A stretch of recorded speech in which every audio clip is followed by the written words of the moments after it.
അമ്മമാര് ഒന്ന് പ്രസവിക്കുമ്പോൾ അച്ഛന്മാര് 3 പ്രസവിക്കുന്നു. അതെന്തായിരിക്കും അങ്ങനെ?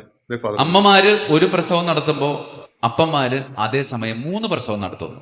ദൈവമേ, അപ്പന്മാര് പ്രസവിക്കാൻ തുടങ്ങിയ നമ്മൾ പത്രം വായിക്കാത്തതിന്റെ കുഴപ്പമാണ്. അപ്പൻ എൻ്റെ അടുത്ത് പറഞ്ഞത്, അച്ഛാ, ഒരു വീട്ടില് ആദ്യം മരിക്കണത്, നോർമലി ആദ്യം മരിക്കണത് ആരായിരിക്കും അച്ഛാ? നമ്മുടെയൊക്കെ വീടുകളിൽ ആദ്യം മരിക്കണത് ആരാ? അപ്പനാണ്. അപ്പൻ ആദ്യം തന്നെ പോകും, പിന്നീട് വന്നാൽ മതി അമ്മയെന്ന് പറയും. കാരണം ഈ അമ്മ 1 പ്രസവിക്കുമ്പോ അപ്പൻ 3 പ്രസവിക്കും വെച്ചാ. അതുകൊണ്ട് അപ്പന്മാര് പെട്ടെന്ന് മരിച്ചു പോകുന്നു. അപ്പൊ ഞാനിങ്ങനെ ആലോചിച്ച് നിൽക്കണപ്പോ തന്നെ ആ ചേട്ടന് മനസ്സിലായി അച്ഛന് സംഭവം പിടികിട്ടിയിട്ടില്ല.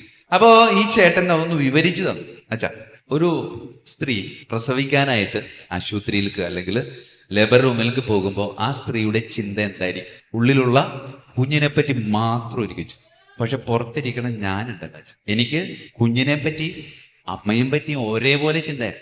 അതാണ് അച്ഛാ, അവൾ 1 പ്രസവിക്കുമ്പോൾ ഞാൻ 2 പ്രസവിക്കണം അവിടെ തന്നെ. എനിക്ക് കുഞ്ഞിനെ പറ്റി മാത്രമല്ല, എനിക്ക് അവളെ പറ്റിയും ചിന്തയാണ്.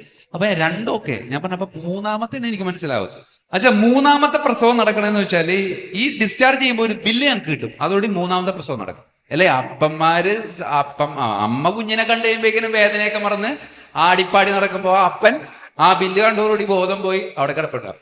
അവസാനം തൊട്ടപ്പുറം ചിലപ്പോഴേക്കോ ഈ ബില്ല് കണ്ടിട്ട് ഐശ്വര്യ കയറിയവരൊക്കെ ഉണ്ടാവും. ഇവിടെ തന്നെയൊക്കെ കാണും. അപ്പൊ ഞാൻ ആലോചിച്ചപ്പോ ശരിയാണ്.